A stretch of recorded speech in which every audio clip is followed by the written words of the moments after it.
Bonjour à tous, merci d'être venus sur cette conférence qui s'intitule effectivement Interopérabilité des bâtiments enfin smart.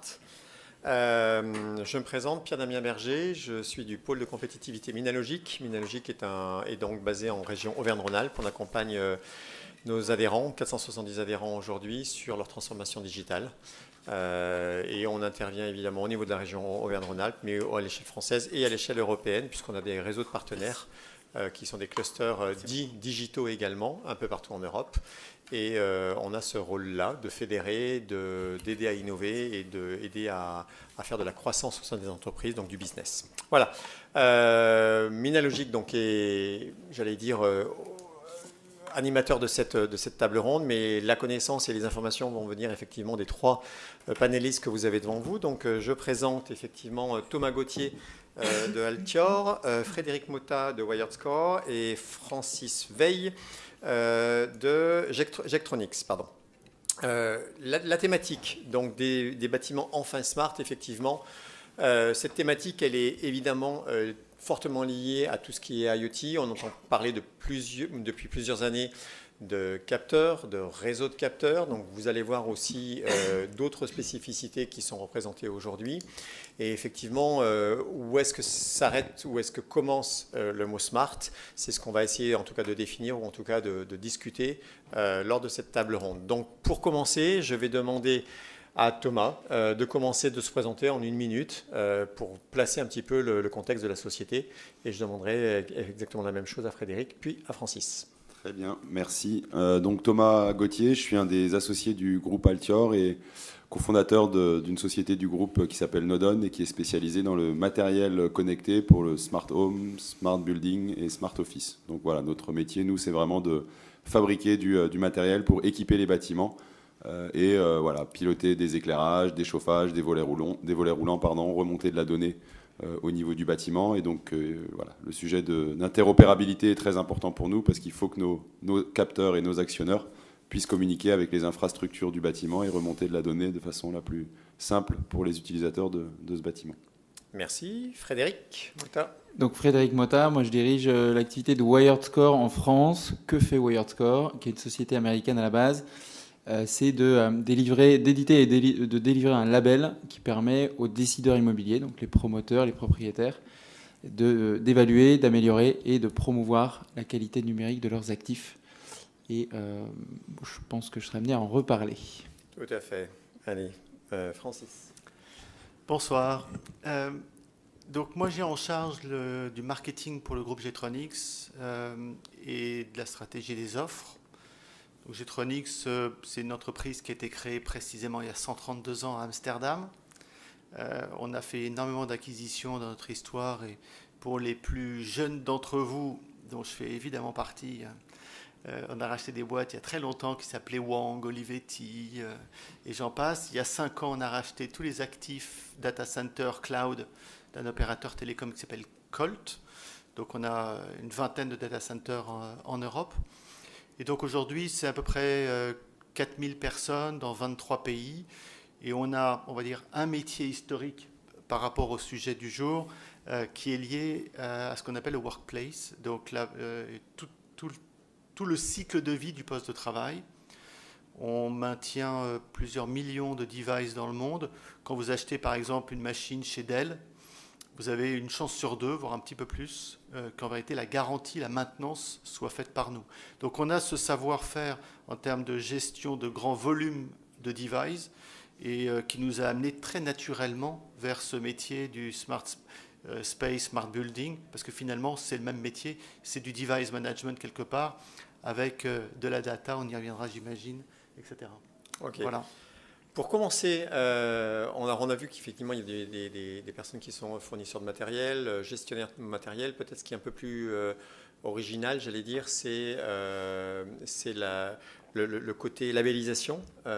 Donc Thomas, est-ce que tu peux nous parler un peu plus de ce... Alors c'est moi la labellisation. Pardon, Frédéric. C'est Frédéric. Oui, effectivement, c'est un peu plus exotique. Alors pourquoi on crée un label sur la qualité numérique des actifs? Alors, pour la petite histoire, WiredScore a 8 ans, a eu l'occasion de labelliser à peu près 3000-3500 immeubles dans le monde. au départ sur un sujet très simple qui est celui de la connectivité numérique, donc qui répond à une question très simple. Tous les locataires de tous les immeubles de bureaux dans le monde ont besoin de connectivité pour leur travail et ont des difficultés à comprendre dans quelles conditions ils vont se retrouver en matière de connectivité au moment de s'installer dans des bureaux. Et donc, d'où ce besoin d'un signe de reconnaissance pour identifier les immeubles les mieux dotés en matière de connectivité numérique. Donc, faciliter à accéder au réseau dont on a besoin. Et puis, plus récemment, donc, on s'est étendu sur ce domaine du smart building, surtout pour répondre à des attentes croissantes de nos clients, en fait, qui nous posaient 3 questions. Et donc, d'où pertinence du label. Et les questions qui nous posaient, c'est en fait le smart building. J'aime bien l'intituler de la conférence, c'est des bâtiments enfin smart. En fait, ça fait déjà quelques temps qu'on leur promet des bâtiments smart, des bâtiments qui sont plus intelligents que les autres, ou plus intelligents qu'avant. Mais finalement, ils ne savent pas trop dire ce que c'est un bâtiment smart. Il y a un problème de définition qui n'est pas partagé sur le marché. C'est à ça première question à laquelle on cherche à répondre à travers un label, c'est de donner les mêmes clés de compréhension à des gens qui sont amenés à en fait, s'échanger des actifs immobiliers sur un marché pour comprendre qui est mieux doté qu'un autre en matière de qualité numérique. La deuxième question qu'ils avaient, c'est très bien, j'ai compris que le smart, ça a l'air d'être pour moi, pour mon actif. Je pense que ça va me permettre de faire plein de choses bien pour la maintenance, pour la pérennité de mon investissement. Mais tiens, comment faire et auprès de qui, à qui faire appel? Et ça, c'est une grande difficulté pour un décideur immobilier. Je pense qu'on y reviendra un petit peu, ce problème d'écosystème. Et enfin, évidemment, démarche de ROI. On me promet des bâtiments qui sont smart. Oui, mais pour quoi faire? Et donc, pour valoriser comment mon actif. Donc, c'est à ces 3 questions-là qu'on cherche humblement à répondre avec notre label, qui est là pour donner un peu un signe de confiance et un signe de reconnaissance des actifs les mieux dotés en matière de qualité numérique et donc en grande partie en termes d'interopérabilité. Et en termes de notation, ça donne quoi? Parce qu'on connaît tous le label énergie ABCD. En termes de labellisation Et en termes de labellisation, on a défini 4 niveaux, Certified, Silver, Gold et Platinum, qui permettent de distinguer les actifs les uns par rapport aux autres. Très bien, ok. Donc on va aller, j'allais dire, du plus haut niveau, sans aucun jugement de valeur, jusqu'au plus bas, à savoir les équipements. Et donc au milieu, on a le gestionnaire, l'intégrateur. Est-ce que Francis, vous pouvez nous développer un peu plus le métier? Effectivement, aucun jugement de valeur. L'aspect interopérabilité, label, etc., c'est un sujet en devenir, on va dire. Il y a, selon Gartner, près de 10 000 acteurs qui créent énormément de confusion et le manque de lisibilité, de normes, d'interopérabilité, quelque part, fait qu'on a besoin d'un intégrateur pour rendre les choses plus fluides, parce que quand on arrive dans un bâtiment, tous les bâtiments ne sont pas récents. Il y a un actif, il y a des assets qui sont là, donc on doit récupérer des caméras, des capteurs, des trucs qui sont déjà embarqués depuis longtemps, avec des normes et des standards qui sont parfois assez exotiques. Et on doit y intégrer des choses modernes, nouvelles, pour, in fine, bâtir ce que le client demande, quoi. La solution qui est demandée. Donc, ce rôle d'intégrateur, il joue à plein. C'est-à-dire qu'il y a d'abord la compréhension du business du client, c'est-à-dire qu'est-ce que le client veut faire in fine, récupérer un existant, y coller du nouveau. Et donc, il y a toute une série de technos que nous, on embarque, qui, pour certaines, sont propriétaires et qui sont les plus ouvertes possibles pour aller capter les données de tous ces objets dont on a besoin et, in fine, d'aller manipuler la data, parce qu'on revient toujours au même sujet, c'est bien, on a des devices, c'est un IoT, un senseur, un capteur, une tablette ou que sais-je encore, et il y a beaucoup de données à manipuler. Donc le rôle d'un intégrateur, c'est de rendre la vie du client un peu plus facile. Ok, vous facilitez l'intégration donc des produits. Tout à fait. Donc, allez-y. Ouais, donc au-delà, plutôt que de parler vraiment de produits, des types de produits qu'on fait et tout, je pense pas que c'est le plus intéressant. Pour nous, le plus important aujourd'hui, c'est l'interopérabilité.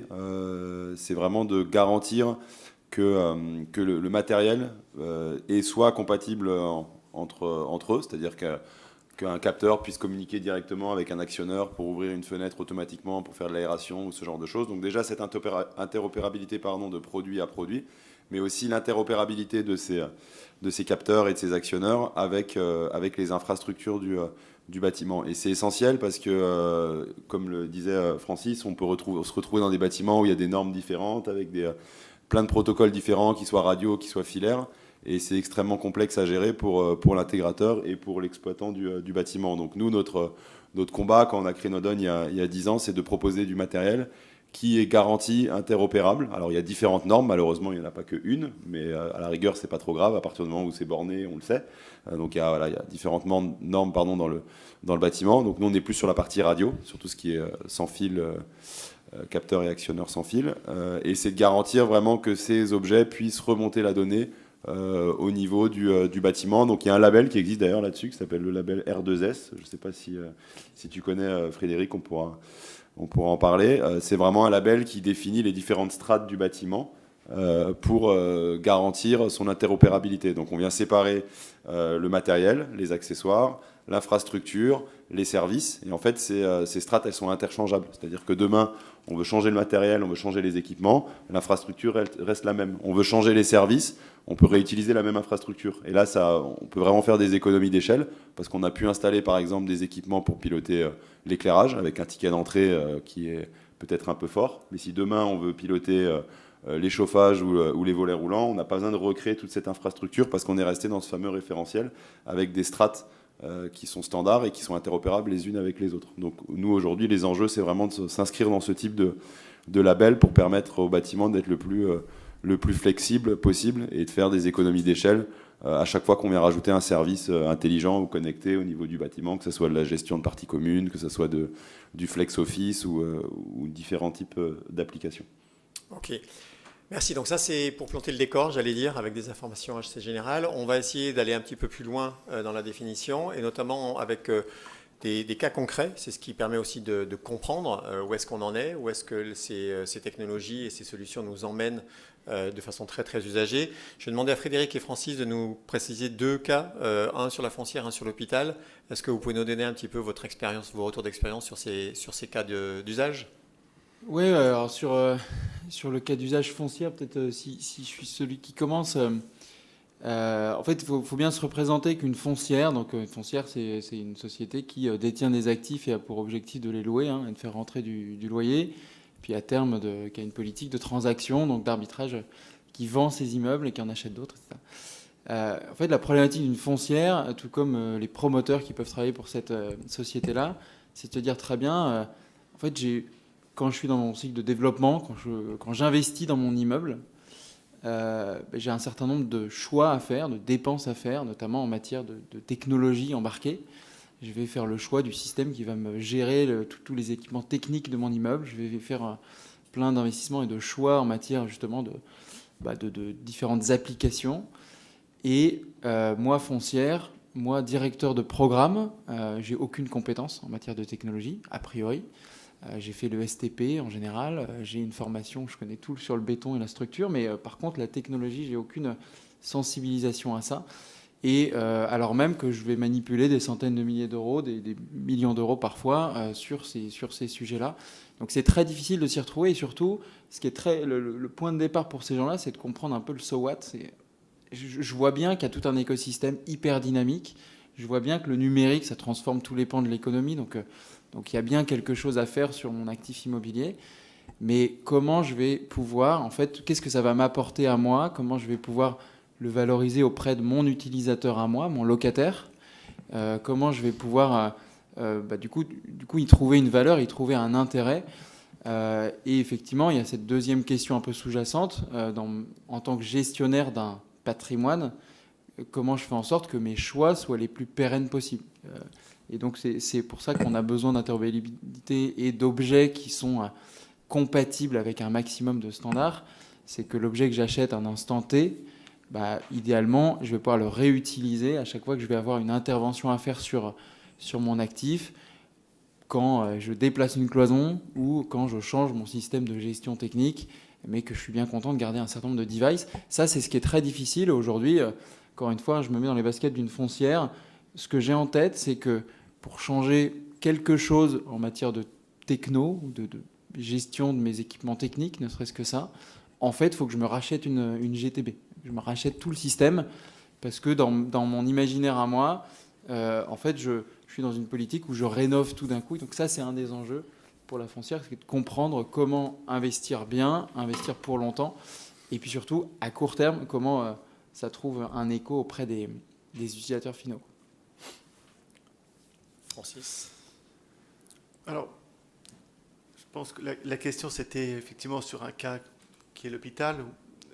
J'aurais pu prendre celui des aéroports. On équipe 64 aéroports dans le monde, dont, je ne sais pas si vous connaissez AENA, qui est l'ADP espagnol ou d'Amérique du Sud, où on fait quelque part quelque chose d'assez équivalent à ce que je vais vous expliquer.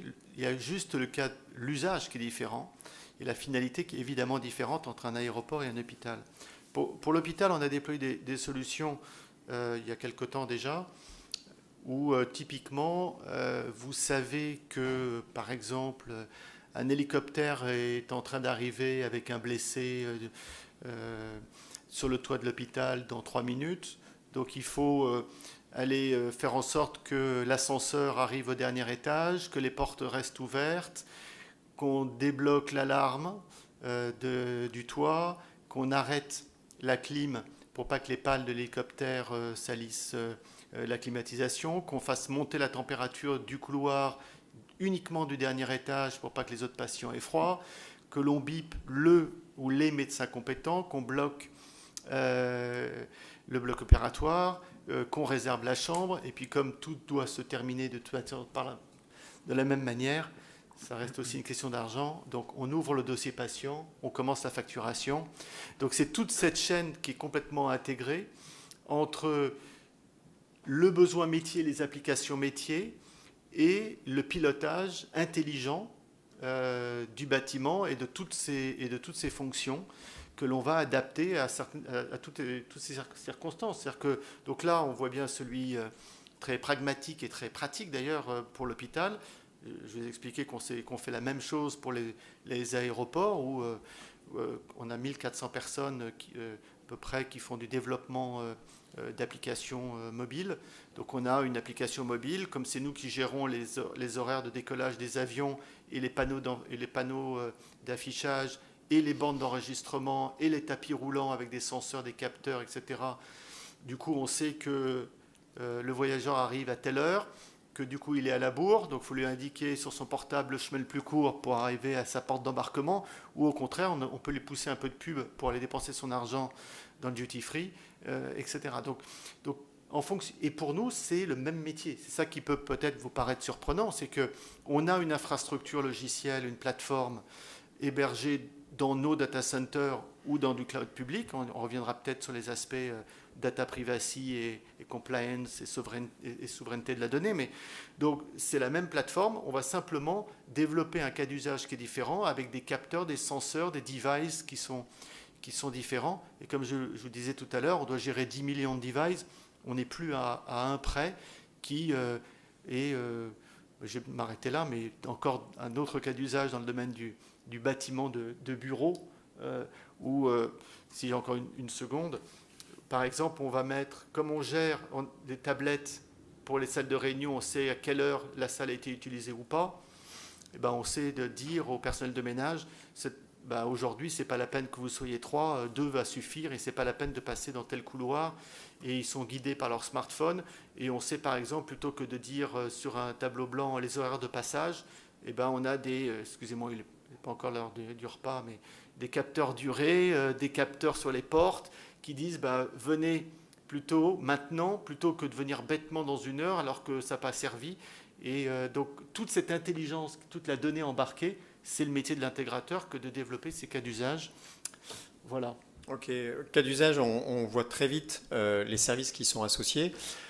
Thomas, on parlait de services et de référentiels dans ce domaine-là.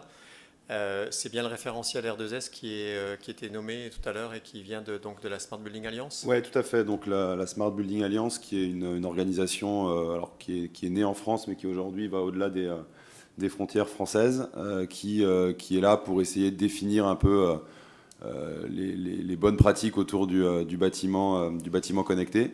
Pas que d'ailleurs, hein, parce qu'en fait on se rend compte que bâtiment connecté, c'est aussi logement, c'est aussi bureau. Enfin, on se rend compte que les technos sont assez transverses aujourd'hui. Et ce qu'on fait dans la maison connectée, dans le bâtiment connecté, est transposable dans le bâtiment connecté et transposable tout ce qui est flex office. Donc la SBA effectivement est là pour définir un peu tout ça, et elle a défini ce fameux référentiel, donc R2S, qui signifie Ready to Services, où l'idée c'est vraiment ce que Francis expliquait, c'est de pouvoir exploiter au maximum les cas d'usage avec des équipements qui sont dans le bâtiment et qui savent causer les uns avec les autres. Et je l'ai déjà dit tout à l'heure, mais je le répète, l'intérêt c'est vraiment de rationaliser les infrastructures et pas d'avoir 15 infrastructures qui coexistent. Pendant que Francis parlait, je m'amusais à regarder un peu tous les capteurs dans la salle de réunion. Et voilà, je pense qu'ici, on est dans un bâtiment où vous allez avoir un capteur d'une marque qui a besoin d'une infra pour remonter les données, puis un capteur d'une autre marque qui a besoin de sa propre infra aussi. Donc déjà, on mutualise rien du tout. On a 2 infras qui sont quasiment les mêmes, mais qui ne sont pas interopérables. Et donc, chacun fait un peu sa sauce. C'est remonter tout ça après au niveau d'une GTB ou d'un cloud. Donc là, après, on peut faire l'interopérabilité, mais en gros, d'un point de vue infrastructure, on a payé 2 fois ou 3 fois le prix. Donc c'est justement pour éviter ça que le référentiel Ready to Service, il est là, pour définir des strates qui permettent de rationaliser au maximum les infrastructures, parce qu'on fasse de la captation de qualité de l'air, de la captation de température, de contrôle de chauffage ou quoi que ce soit, les infras c'est toujours les mêmes, et c'est important justement d'utiliser l'interopérabilité pour pouvoir les mutualiser.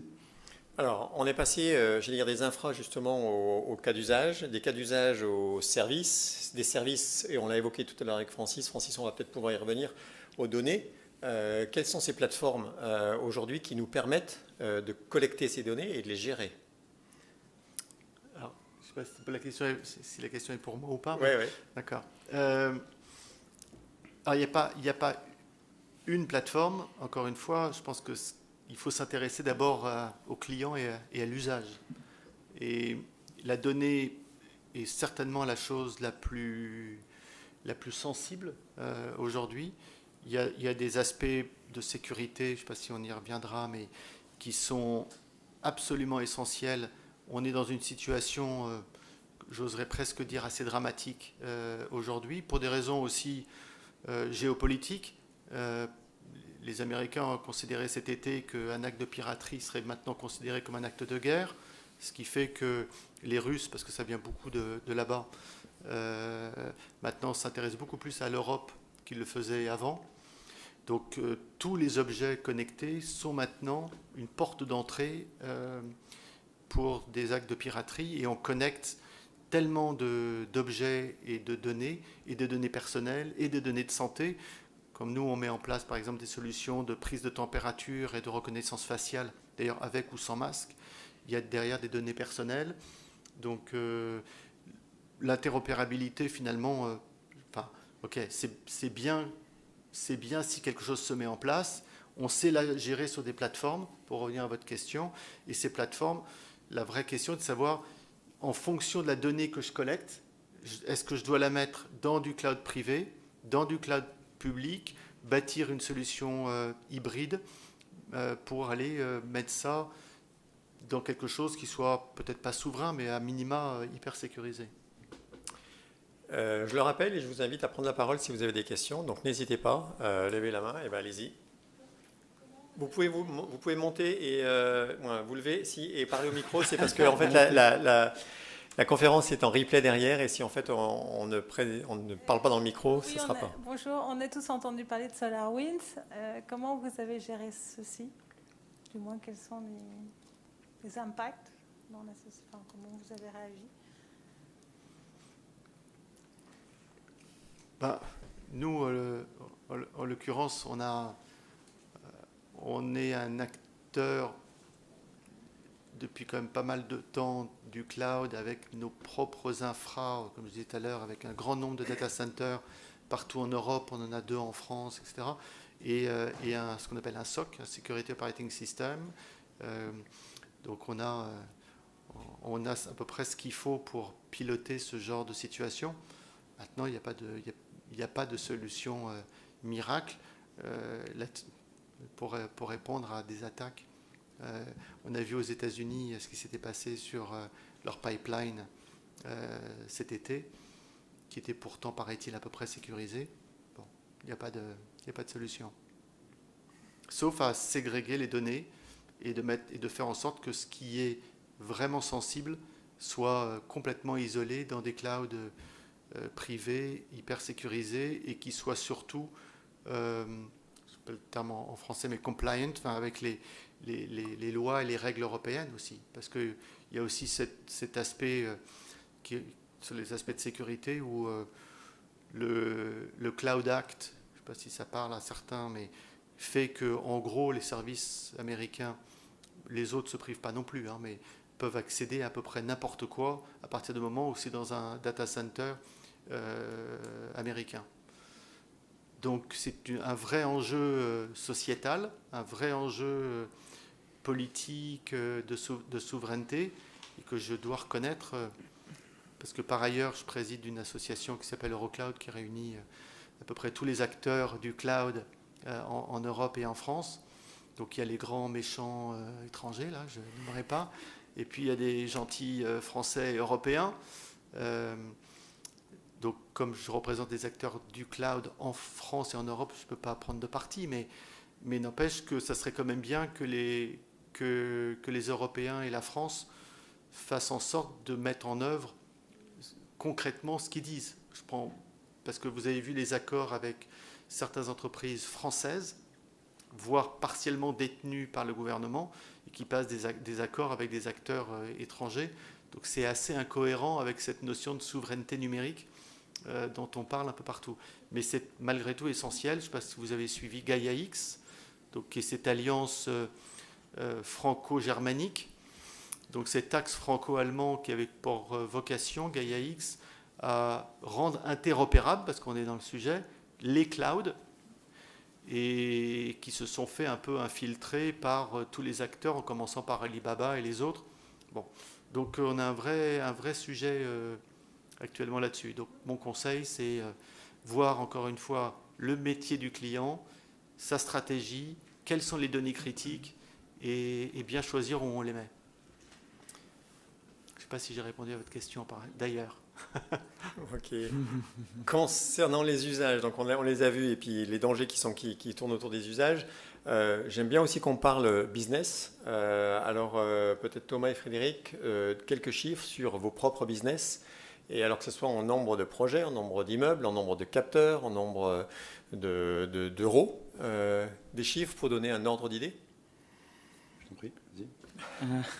Ne vous battez pas. Chiffres pour donner un ordre d'idée, c'est une question évidemment intéressante. La question qui se pose à nous et à nous tous, je pense, c'est effectivement comment faire en sorte que les démarches de bâtiments smart et interopérables prennent dans notre secteur à nous, hein, qui est vraiment le secteur de l'immobilier, de la construction, et qui a un enjeu important. Et pour rebondir sur le propos juste avant, les enjeux de... Il y a plein de mots qui font un peu peur en ce moment, cybersécurité, protection des données, et qui sont des freins énormes pour la prise de décision, pour ce genre de sujet. Parce que très vite, je reviens à ma petite persona, je gère un budget de plusieurs millions ou dizaines de millions d'euros parce que je développe un immeuble ou j'en gère un. J'y comprends pas grand-chose. Franchement, je vais pas trop m'embêter avec ces trucs-là qui font vachement peur, de cybersécurité, de protection des données, etc. Donc ça, c'est un énorme frein au déploiement. Bref, donc d'où l'utilité de... c'est ce que disait Francis juste à l'instant, d'aider les décideurs à comprendre les sujets, puis à les saucissonner un petit peu en éléments qu'ils peuvent comprendre, en se disant, voilà, en fait, protection des données, typiquement dans un immeuble de bureau, en fait, on n'en manipule pas beaucoup des données personnelles, potentiellement vraiment assez peu. Et en fait, la notion de manipulation de données, ça se traite, quoi. Les données même sensibles pour les entreprises, voilà, c'est pas soumis forcément au RGPD, et tout ça se traite assez bien. Mais il faut dédramatiser un petit peu ces sujets. Pour revenir aux chiffres et au business, nous, nos indicateurs à nous, ils sont assez simples. J'ai parlé des immeubles qu'on a pu labelliser pour leur connectivité. Donc on n'est pas dans le smart, est-ce qu'on a bien accès à Internet et au réseau mobile dans un immeuble de bureau? On est à 3000 ou maintenant, je pense, 3500 dans le monde, dans une dizaine de pays. Et donc ça continue à croître. Pour donner un indicateur plus proche de nous sur le marché du Grand Paris, pour toutes les nouvelles opérations, donc les constructions, les rénovations qui font plus de 1000 m², donc, où il y a clairement un intérêt pour ces labels. On a à peu près 60% des opérations qui font appel à notre label. Donc c'est jamais assez, mais voilà, c'est déjà un bon indicateur de traction. Pour les bâtiments smart, nous on pense que ça va représenter une petite frange de ce marché-là pour les mois qui viennent, les années qui viennent, parce que des gens qui sont prêts à se lancer dans une démarche un peu cohérente et à vraiment porter un projet un peu avec un minimum d'ambition en matière de services numériques dans leur immeuble, on pense qu'il n'y en a pas tant que ça. Vraiment, il y a encore beaucoup d'évangélisation à faire de notre point de vue sur le sujet. Donc on va essayer d'y contribuer autant que possible. Ce que fait la SBA est assez génial, parce que ça rassemble plein de monde pour parler de ce sujet du smart.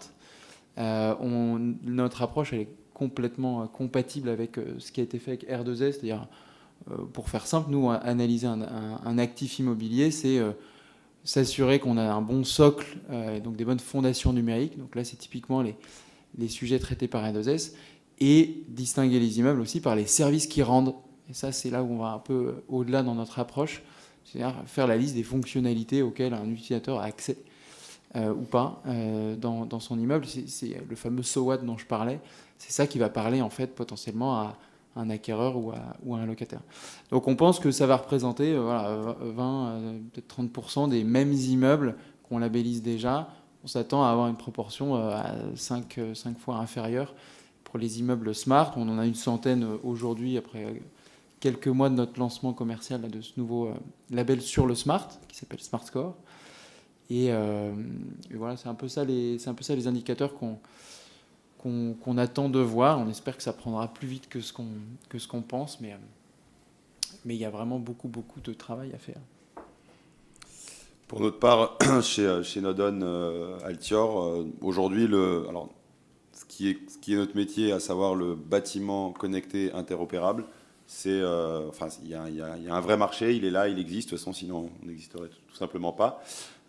Et sur les 3 métiers que sont ce qu'on appelle le smart building, le smart office et le smart home, et même dans la maison connectée. Alors la maison connectée peut être finalement ni plus ni moins qu'un bâtiment connecté avec plusieurs appartements connectés à l'intérieur. Aujourd'hui, il y a un marché qui est là avec des gros acteurs de l'immobilier. D'ailleurs, un des plus gros promoteurs immobiliers français qui s'appelle Bouygues Immobilier aujourd'hui vend l'intégralité de ces logements dans un programme qui s'appelle FlexHome en utilisant des technologies smart home, smart building interopérables. C'est-à-dire que dans un même appartement fourni par Bouygues, vous allez trouver des équipements de différentes marques, parce que l'interopérabilité, c'est aussi ça, c'est de prendre le meilleur de tous les mondes. Celui qui est très doué dans les vannes thermostatiques pour le chauffage, celui qui est très doué dans l'éclairage, très doué dans les capteurs. Donc aujourd'hui, ces bâtiments, ils existent. Ça représente plus de 10 000 logements par an, équipés avec du matériel interopérable et des capteurs et des actionneurs interopérables, remontés au niveau de plateforme pour proposer des services aux usagers et en utilisant ce fameux référentiel R2S. Donc c'est pas des normes, on se dit ça serait bien de faire ci, ça serait bien de faire ça. Tous les bâtiments ne le sont pas comme ça, évidemment, parce qu'il y a un historique qu'il faut gérer, mais il y a énormément aujourd'hui de programmes, que ce soit dans l'immobilier ou autres, qui sortent autour de ces référentiels avec une vraie volonté de proposer du matériel interopérable et des solutions interopérables pour toutes les bonnes raisons qu'on a évoquées tout à l'heure. Et surtout, de plus en plus, et ça c'est vraiment notre métier chez Altior et chez Nodon, autour de matériel sans fil, parce que ça a vraiment un intérêt dans la flexibilité. Alors, dans la maison connectée, peut-être un peu moins, mais surtout dans le neuf, mais dans le bâtiment connecté, le smart building, notamment dans les plateaux de bureaux, c'est très intéressant parce qu'aujourd'hui, on estime qu'un bureau, il est réagencé tous les ans, voire même plus maintenant avec les chartes de télétravail dans les différentes entreprises ou autres. Et donc, c'est très important de pouvoir réagencer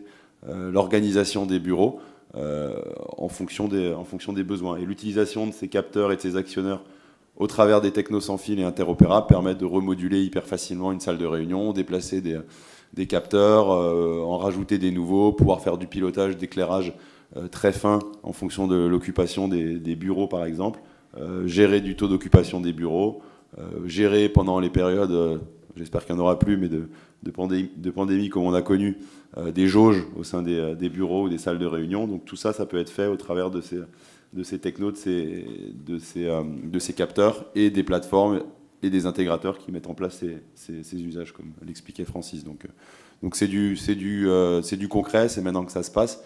Et je pense que le foncier ou le bailleur social ou qui sais-je, qui lance un programme aujourd'hui dans de l'immobilier, qui ne se pose pas ces questions, je pense que c'est lui qui est dans le faux, plutôt que se dire qu'on a toujours fait comme ça et on continue de faire comme ça. Aujourd'hui, je pense qu'il faut absolument considérer cette interopérabilité et ces notions de smart dans tout bâtiment. Je me permets de rebondir un petit peu sur la pertinence du sans-fil notamment, pour fixer un peu les idées. Le parc de bâtiments, tout ce qui est neuf, construction, rénovation, ça représente 2% du parc. Donc le vrai sujet, le gros du gâteau, il est dans les immeubles qui existent déjà. Et donc il y a 98% du parc qui est à rendre smart potentiellement. Et donc c'est là qu'il y a vraiment un terrain de jeu assez intéressant qui est allé chercher, qui pose d'autres enjeux de complexité, pratiques ou techniques, et en termes de budget. Mais c'est assez intéressant d'avoir ça en tête, parce que pour des stratégies smart d'une foncière ou d'un fournisseur de solutions, évidemment, le monde de l'existant est hyper important. Je suis assez d'accord. De l'autre côté, on estime à 2050 2,5 milliards de personnes supplémentaires qui vont habiter dans les villes, c'est-à-dire 66% de la population mondiale, ou par croissance organique naturelle, on va dire, de la population, ou par migration vers les villes. Donc le parc actuel ne sera pas suffisant, donc il faut bien construire, et construire des immeubles intelligents, ça va nous occuper encore un peu, ça. Ok, pour nous occuper aussi, je pense qu'il y a quelques challenges, et ça sera la dernière partie de cette table ronde. J'aimerais qu'on parle à la fois des challenges de l'innovation et de l'excellence. Un challenge, c'est la sécurité, on l'a abordé tout à l'heure. Quid, Francis, est-ce que vous pouvez nous donner quelques inputs, informations sur justement cette approche sécurité, cybersécurité, respect des données? Alors, oui, je peux... Je vais essayer de ne pas paraphraser ce que j'ai déjà dit tout à l'heure là-dessus, mais il y a aussi un autre challenge qui est tout à fait d'actualité, qui est le retour au travail post-Covid, et comment on gère les nouvelles façons de travailler. Parce que finalement, c'est un peu lié aussi à ces questions de sécurité. Comment on fait quand on se déplace d'un environnement de travail à la maison au bureau avec les mêmes outils, sans forcément tout ce qu'il faut en termes de sécurité. Bon, ça c'est encore une autre histoire. Non, l'aspect sécurité des devices, il y a certains langages de développement qui sont utilisés dans des objets connectés qui sont relativement sécurisés, mais qui sont tellement peu connus qu'il n'y a pas de développeurs ou pas suffisamment de développeurs qui les utilisent. Donc il n'y a malheureusement pas de solution aujourd'hui qui permettent de se prémunir contre le piratage, qui est certainement le grand mal des 10 prochaines années. Parce que, encore une fois, la solution sans doute la plus fiable en termes de sécurité, mais là j'ai des experts à côté qui pourront confirmer ou pas, c'est effectivement le sans fil et peut-être le Bluetooth, ou enfin les ondes courtes, parce que là, il faut être dans le bâtiment pour pouvoir pirater, alors que tout ce qui est connecté par défaut, on peut y aller depuis la Chine beaucoup plus facilement. Donc c'est peut-être par des astuces finalement assez basiques et du bon sens qu'on arrivera à protéger nos données. Et l'aspect réglementaire, parce que évidemment les Européens se chargent d'y mettre de la réglementation. Je ne veux pas être pessimiste, mais ça ne va pas de toute façon régler le problème le temps que tout le monde s'aligne. Et de toute façon, toutes les backdoors ont déjà été repérées. Donc c'est un vrai sujet qui va nous occuper pendant assez longtemps. Oui. Ok, un autre challenge, Thomas, sur peut-être qui viennent des usagers? Alors nous, dans notre monde, le gros challenge, c'est celui au niveau de l'interopérabilité, c'est le choix de la technologie et le choix du protocole. C'est vraiment aujourd'hui le challenge prioritaire parce qu'il faut que les protocoles pour qu'ils soient interopérables, il faut absolument qu'ils se comprennent. Et aujourd'hui, il y a énormément d'actions en cours autour de la définition de protocoles communs, mondiaux, avec des très gros acteurs. Alors souvent ils nous font un peu peur, ces très gros acteurs, mais bon, néanmoins ils ont l'avantage de pouvoir déplacer des masses et mettre tout le monde d'accord. Donc aujourd'hui il y a beaucoup de discussions autour de ces très gros acteurs pour la définition d'un protocole commun qui devrait voir le jour l'année prochaine, basé sur des infrastructures IP, donc qui sont très connues déjà du monde de l'IT. Et en fait, sur tous ces challenges, que ce soit la définition des protocoles et même sur la sécurité, chez Nodon, en tout cas chez Altior, on croit beaucoup à la force des alliances. En fait, en se disant, c'est pas en faisant les choses tout seul dans notre coin, et surtout sur les aspects sécurité, qu'on va réussir à avoir les outils les plus robustes. J'aime bien prendre le parallèle souvent entre Linux et Windows. Windows, c'est un système propriétaire développé par des développeurs propriétaires. Linux, c'est la solution la plus open source qui existe. Pour autant, Linux, c'est pas une passoire numérique qui se fait hacker en permanence, et Windows, la solution la plus sécurisée qui soit. Donc en fait, c'est pas parce que quelque chose est public, c'est pas que quelque chose est open source qu'il devient plus facilement hackable ou quoi que ce soit. Justement, il y a plus de gens qui consacrent de l'énergie, il y a plus de développeurs qui y travaillent, donc il y a une intelligence collective qui fait que la sécurité est améliorée, l'expérience utilisateur est améliorée, et toutes ces choses-là. Donc c'est vraiment pour moi des aspects très importants, et aujourd'hui je suis assez content de voir qu'il y a des très gros acteurs qui croient aussi en cette interopérabilité, notamment dans le monde du bâtiment où pendant très longtemps Schneider créait ses propres solutions, Legrand faisait ses propres solutions. Aujourd'hui, vous posez la question à Schneider Electric, vous posez la question à Legrand, vous posez la question à Somfy, vous posez la question à Hager, qui sont quand même des équipementiers de ces bâtiments. Ils utilisent tous des technologies interopérables. Et ils te disent, moi je veux que mes systèmes ils fonctionnent avec ceux de mon concurrent, parce qu'en fait, à la fin, c'est l'usager qui se retrouve avec les meilleures solutions. Et ça, aujourd'hui, les grands acteurs l'ont compris. Et il y a encore, quand nous, on a créé Nodon, ce n'était pas du tout le cas. Et c'est vrai que ça, c'est assez encourageant pour l'avenir. Et Frédéric, pour conclure l'expansion, le challenge? Ouais, alors plein de challenges, hein, je pense, devant nous tous. On a parlé pas mal d'interopérabilité. Il y a un des gros challenges, c'est de faire matcher en fait tout cet écosystème du bâtiment intelligent, des providers de solutions qui comprennent très bien leur technologie, leur protocole, etc.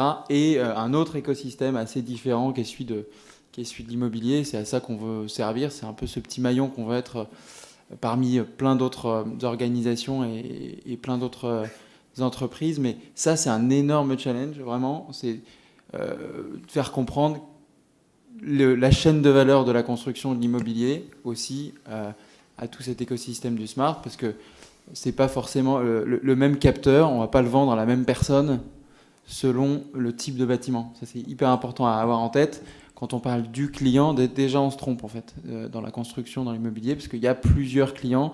Il y a celui qui occupe les lieux, donc dans le cas de l'hôpital, voilà, en général c'est un peu la même personne qui détient le lieu de l'hôpital et qui va l'opérer et l'occuper. Mais en fait, dans plein de bâtiments, c'est assez différent. Dans le monde de l'hôtel, il y a un asset manager qui va posséder l'actif, il y a un opérateur immobilier qui va être celui qui délivre le service hôtelier, etc. Il y a des prestataires de services qui, au sein de tout ça, délivrent un certain nombre de services en tant que sous-traitant ou prestataire. Et c'est pareil dans le bureau, et c'est pareil potentiellement dans le logement. Et tout ça, il faut bien le comprendre. Et ça, c'est un challenge en fait de un peu tous les jours de chacun des projets de smart qu'on peut avoir en tête. La première question d'un promoteur, c'est qu'est-ce que je dois acheter moi, et qu'est-ce que je laisse acheter à mon client investisseur, et qu'est-ce que je laisse acheter à mon client locataire. Voilà. Déjà, rien que pour répondre à cette question, ça m'occupe toute la journée, c'est assez sympa. Et moi, je vois peut-être deux autres challenges. Un qui est lié à la formation. Il nous manque plus de 10 000 ingénieurs par an, ce qui est quand même dommage parce que la France est le pays en Europe et même peut-être dans le monde qui pourrait développer un vrai centre d'excellence sur le sujet qui est celui d'aujourd'hui, sur l'IoT, l'IA, etc. Vous avez vu l'annonce hier des 2,1 milliards sur le sujet de l'IA, suite au 1,8 milliard qui était par le plan Villani en 2018. Là, en parallèle, ils ont annoncé des investissements d'1,8 milliard. C'est avant les élections, c'est toujours plus facile. Sur le sujet IoT. Donc il y a des investissements, mais tant mieux parce que objectivement, d'abord dans les chiffres, on voit que c'est en France qui a maintenant le plus gros flux d'investissements, de start-up, etc. Devant l'Angleterre, c'est la France qui est numéro 1. Après, je ne vais pas faire de politique, mais on a à la tête de notre pays quelqu'un qui connaît le sujet et qui a toujours été un promoteur du numérique. Donc je pense que ça aide. Donc la formation, c'est un vrai sujet parce que les femmes, il n'y a pas de femmes. C'est un autre vrai challenge aussi. Et puis encore une fois, là, je pense qu'il faut faire plus collectivement, c'est pas que politique, mais collectivement, pour développer un vrai pôle d'excellence en France. On a l'énergie la moins chère, en tout cas certainement la plus fiable. Après, on aime ou on n'aime pas le nucléaire, c'est notre histoire, mais en termes de qualité de service, c'est la meilleure qui soit. On a une infrastructure télécom la meilleure qui soit. On a les data centers, on a les ingénieurs, on a tout. Il manque de volonté politique. Voilà. Ok, merci déjà à vous trois d'être intervenus. Je vais vous demander de conclure en 30 secondes. Une anecdote, une pensée pour commencer la soirée ou une question potentiellement. Je vous laisse faire. Thomas. La preuve par l'usage, je dirais, c'est-à-dire de prouver à différents acteurs que le bâtiment smart interopérable, il existe en faisant des démonstrateurs, en prouvant que ça existe, en prouvant que ça marche. Et nous, on a toujours fait ça. Et c'est comme ça qu'on arrive à convaincre, plutôt que de montrer 50 slides. Une bonne preuve par l'usage, ça fonctionne toujours très bien. Très bien, merci. Frédéric ? Moi, c'est pour partager une question qui m'a été posée par une cliente et qui me titille depuis plusieurs mois, que je vous livre aussi, comme ça vous réfléchirez avec moi. Pour la solution, on vous aidera. C'est celui de la sobriété énergétique, en fait. Parce que donc la question qui m'a été posée, c'est super, hein, vos histoires de smart, j'y crois, c'est vers ça qu'il faut aller. Très certainement, on a plein de cas d'usage à développer. Vous allez nous aider à nous concentrer sur les principaux, pas à pas, etc. Mais est-ce que vous savez me faire la démonstration que tous ces capteurs, tous ces systèmes qu'on déploie, vous savez en faire l'empreinte carbone? Est-ce que vous savez dire si effectivement si ça creuse notre trou, à l'heure de la COP26 qui a lieu actuellement, ou est-ce que ça contribue à la solution? Et il faut absolument, évidemment, faire la démonstration que ça contribue à la solution. Ça, c'est un bon challenge, parce que ce n'est pas une question complètement simple d'un point de vue même méthodologique, mais c'est un vraiment bon challenge. Pour revenir à notre sujet bâtiment, les bâtiments, c'est 40% des émissions de gaz à effet de serre dans le monde. Moins en France, parce qu'on a une énergie qui est très, très décarbonée, enfin l'électricité est très décarbonée, mais dans le monde, c'est 40%. Donc, c'est là que ça va se faire, en fait. Voilà. Merci. Francis, 30 secondes de conclusion. Sacré challenge. J'en ai pas. J'ai pas de conclusion particulière, autre que il faut penser utilisateur final, usage. C'est le meilleur moyen d'embarquer les clients. Et rien de plus à ajouter. Merci beaucoup à tous les trois. Merci.